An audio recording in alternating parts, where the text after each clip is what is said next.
ডিঙ্গি নৌকায় জন্ম, বেড়ে ওঠা আর জলের সঙ্গে মিতালি করে জীবনযাপন। আজ এ ঘাটে, কাল হয়তো ঠাঁই হবে অন্য ঘাটে। জলে ভাসা হাসি কান্নার এমন যাযাবর জীবন বেদে সম্প্রদায়ের। আজ এখনো বলি ও চাঁদ বেনে, আজ মায়ের পূজা কর, আজ না করি। সাধারণত গ্রামগঞ্জে পথে ঘাটে দিনের মুগ্ধ সুরে সাপ খেলা দেখিয়ে তাবিজ, কবচ, ঝাড়ফুঁক আর মনোহর সামগ্রী বিক্রি করে চলে এদের সংসার।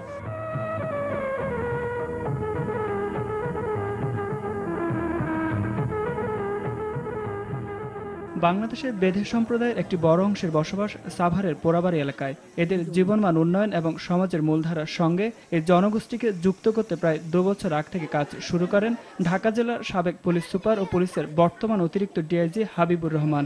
শিক্ষা, স্বাস্থ্যসেবা ও কর্মসংস্থানে নেওয়া হয় নানা উদ্যোগ।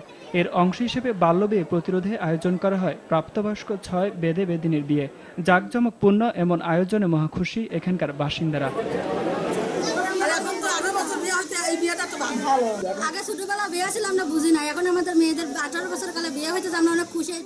জীবনকে নতুন করে সাজাতে সবার কাছে দোয়া চান নব দম্পতিরা। বিয়ে করেছে একটা, তাদের আমি আশা করি আগামীতে একটা চাকরি পাবো। আমরা যেমন সুখী থাকি আপনারা দোয়া করেন। এই আয়োজনের মাধ্যমে বেদে সম্প্রদায়ের মধ্যে বাল্যবিয়ের প্রবণতা কমে আসবে বলে জানান বিয়ের আয়োজক এই পুলিশ কর্মকর্তা। এই আয়োজনের মাধ্যমে আমরা অনেকখানি সফল হয়েছি।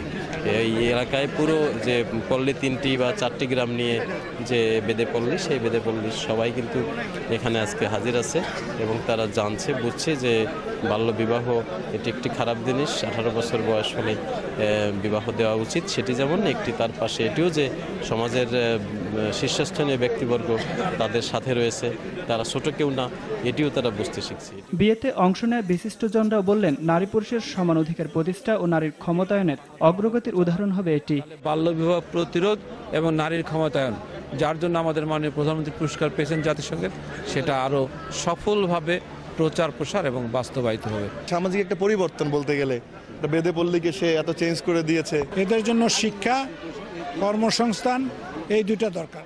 বেদে সম্প্রদায় একটি নতুন অধ্যায়ের সূচনা করা বর্ণিল এ বিয়ে দেখতে জড়ো হন অসংখ্য নারী পুরুষ। শুভেচ্ছা জানান নব দম্পতিদের। রাসেল আহমেদ, RTV।